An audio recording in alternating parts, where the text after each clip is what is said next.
साबिक वज़ीर आज़म इमरान खान के हवाले से आज एक अहम खबर सामने आई है। एक के बाद एक केस में उनकी जमानत हो रही है और बाकी दो केसेस में अपीलें हतमी मराहिल में दाखिल हो गई हैं, जिससे उनकी रिहाई की राह हमवार हो सकती है। इसके अलावा वफाकी हुकूमत ने इमरान खान की कल सुप्रीम कोर्ट में नैब तरामीम कलअदम करार देने के खिलाफ हुकूमती अपीलों पर समाअत के दौरान वीडियो लिंक पर पेशी के इंतजाम मुकम्मल कर लिए हैं। चीफ जस्टिस काजी फाइजा की सरबराही में 5 रुकनी लार्जर बेंच अपील की समाअत करेगा, जिसमें सुप्रीम कोर्ट ने इमरान खान की अडियाला जेल से वीडियो लिंक पर हाजिरी का हुक्म दे रखा है। दूसरी तरफ आज इस्लामाबाद हाई कोर्ट ने 190 मिलियन पाउंड स्कैंडल में इमरान खान की जमानत मंजूर कर ली है और 10 लाख रुपए के मचलकों के एवज रिहा करने का हुक्म दे दिया है। इस्लामाबाद हाई कोर्ट के चीफ जस्टिस आमिर फारूक और जस्टिस तारिक महमूद जहांगीरी ने गुज़िश्ता रोज़ फरीक़ैन की जानिब से दलाइल मुकम्मल होने पर फैसला महफूज किया था, जो कि आज सुना दिया गया है। तहरीरी फैसले में कहा गया है कि कानूनी फ्रेमवर्क मुआहदा जिसमें प्रॉपर्टी टाइकून के ख़ानदान और NCA के दरमियान लेन देन के शवाहिद हैं वो रिकॉर्ड पर नहीं है,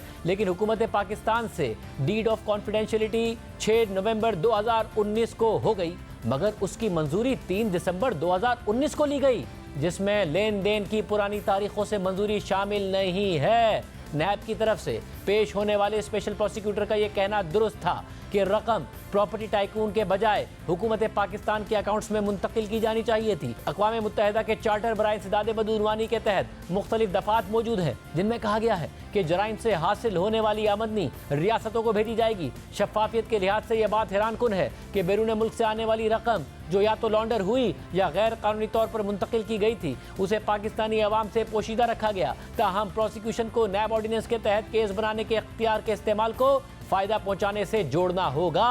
यह अदालत इस हकीकत को जहन में रखती है कि वो इस मामले की गहराई में नहीं जा सकती और इसे शवाहिद का सिर्फ आर्जी जायज़ा लेना है, क्योंकि ज़मानत का फ़ैसला खुद ब खुद या अदालत की ख्वाहिश पर नहीं किया जा सकता है और यह फ़ैसला सिर्फ दस्तियाब रिकॉर्ड और मेरिट की बुनियाद पर ही हो सकता है। ये भी एक तस्लीम शुदा हकीकत है कि इस मामले की तहकीकात मुकम्मल हो चुकी हैं और दरख्वास्त गुजार की मुसलसल कैद का कोई मकसद नहीं होगा। हालांकि इस्तगासा ने खदशा जाहिर किया है कि दरख्वास्त गुजार सियासी शख्स होने की वजह से रिकॉर्ड के साथ गड़बड़ कर सकता है या मुकदमे पर असरअंदाज हो सकता है। ताहम रिकॉर्ड पर ऐसी कोई चीज़ नहीं है जो इस अंदेशे का जवाब बन सके। ये बताना बेहतर होगा कि ऊपर दिए गए मुशाहिदात आर्जी नौयत के हैं और दरख्वास्त गुजार के खिलाफ रेफरेंस का फैसला करते वक्त ट्रायल कोर्ट को किसी भी तरह से मुतासिर नहीं करेंगे।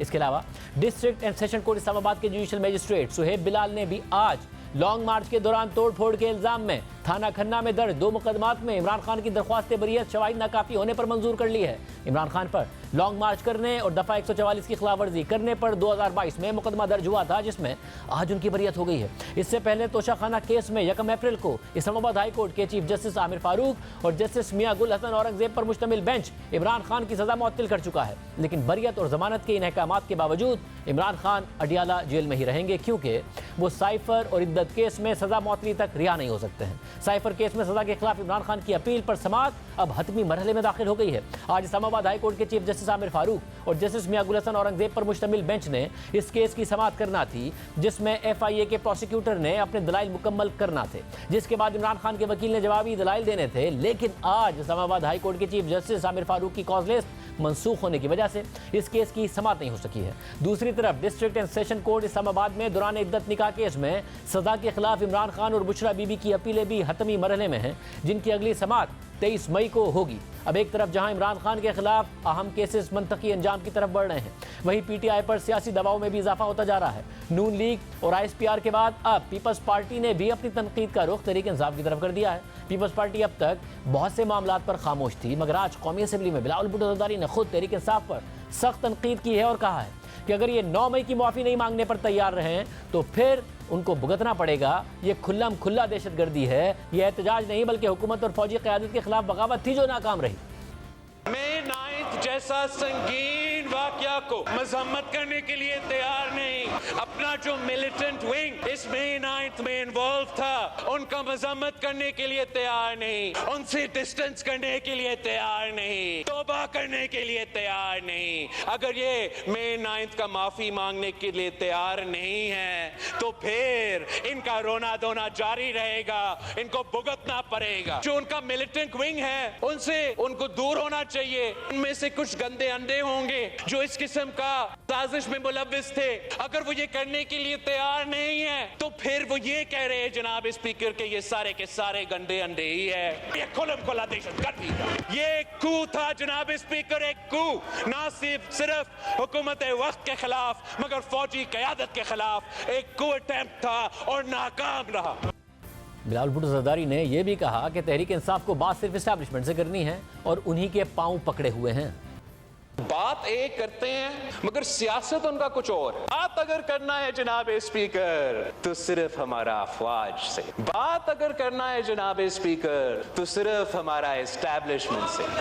पाँव किसी का पकड़ा हुआ है जनाब स्पीकर, तो उन्हीं का पाँव पकड़े हुए हैं। बात एक करते हैं, सियासत एक चमकाते हैं। सियासतदानों को तो इनकार कर रहे हैं, आपसे बात नहीं करते। वो जानते हैं कि किसका पांव पकड़ना पड़ेगा। कायदे हिज़्ब इख्तिलाफ लेक्चर दे रहा था आइन पे और आइन का बालादस्ती पे कि सियासत में मुदाखलत ना करो, उन्हीं को तो वो पांव पकड़ के जबरदस्ती मुदाखलत करवा रहे हैं जनाब स्पीकर।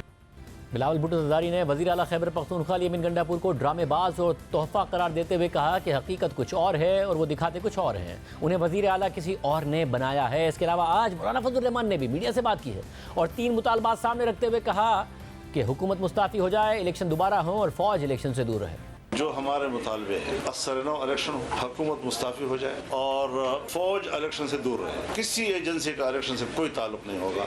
इलेक्शन को इतना बदनाम कर दिया है कि इसको इलेक्शन कहना ही ना जाए।